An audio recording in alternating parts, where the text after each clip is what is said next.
The bus dropped her at the park around 6 p.m.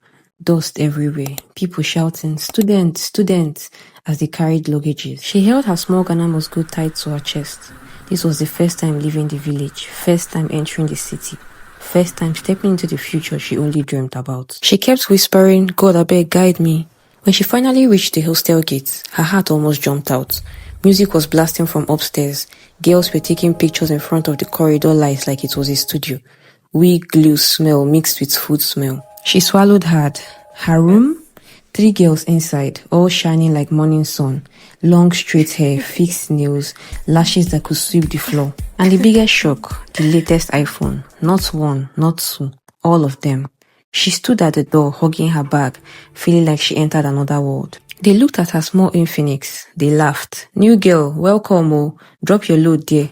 She forced a smile, but inside her chest, something cracked a little. She came with joy, but that joy felt too small for this place. From the first week, the pressure started choking her. Every evening, her roommate dressed like they were going for a movie premiere. Makeup on fleek, edges laid, perfume that smelled like dollars. They would stand in front of the ring lights posing with their iPhones. She wanted to join them, but each time she held her small phone, embarrassment gripped her. She just sat on the bed watching, pretending not to care. Then they started coming home with shopping bags, shoes, wigs, bags she had only seen online. And every time they dropped something expensive on the table, she heard that quiet voice saying, "You are behind. You are not enough." She tried to remind herself why she came, to study, to make her parents proud. But comparison is loud, and every time they laughed about her humble phone, something inside her shrunk. One night, she cried silently into her pillow, not because she wanted luxury, but because she hated feeling invincible.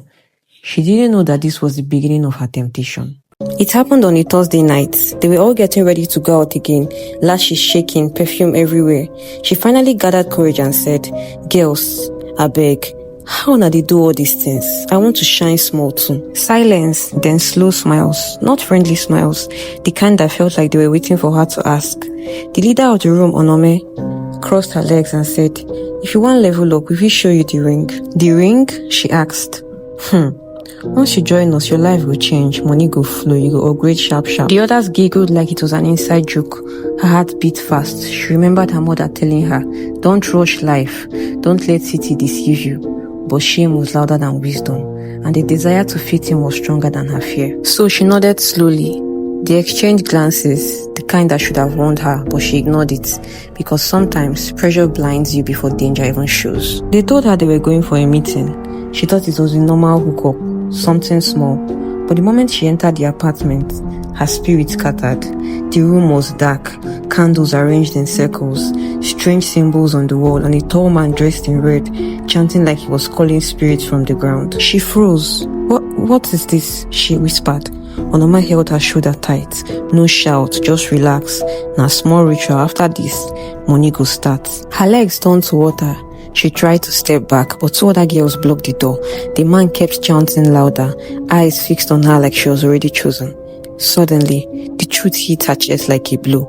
This wasn't thrones, this was sacrifice, and she was the one they brought. Tears dropped. She tried to run, but her legs wouldn't move. It felt like something was holding her down. She whispered, "Jesus, please." And that's when everything changed. The moment the man lifted the calabash towards her head, the lights went off. A sharp bang echoed through the room. The windows shook. The candles flew off like the wind entered the place. Everybody screamed. The girls ran. The man in red fell to the ground, shouting something she didn't understand. She didn't wait. She didn't think. Something or someone pushed her leg to move. She ran through the corridor, down the stairs, out into the cold night. She collapsed outside, shaking, crying, unable to breathe. In that silence, one gentle voice rested in her heart. "I kept you.